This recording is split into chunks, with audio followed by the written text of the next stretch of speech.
À 17h, Éric Zemmour était en pleine interview avec 6 lecteurs du Parisien, quand soudain le candidat du parti Reconquête se serait ainsi exclamé « C'est magnifique, c'est un triomphe ». L'ancien polémiste venait de franchir la barre des 500 signatures nécessaires pour pouvoir concourir au premier tour de l'élection présidentielle le dimanche 10 avril prochain. 620 parrainages étaient alors validés par le Conseil constitutionnel. Un véritable soulagement pour le compagnon de Sarah Knafo, car quelques jours auparavant, la situation était loin d'être la même.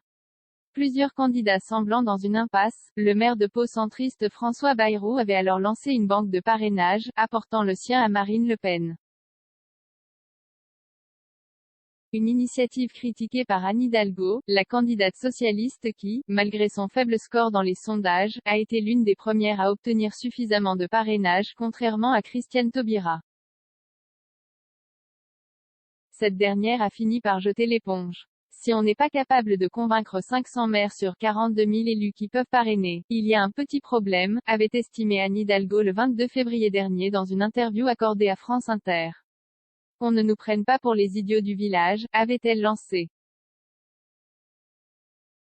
Zemmour qui tient des propos qui sont des propos antidémocratiques, des propos négationnistes, des propos extrêmement dangereux pour l'équilibre dans notre pays et qui nous renverraient à une forme d'indignité au banc des nations.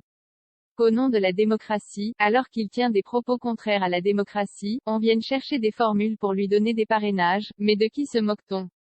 S'était agacée la maire de Paris.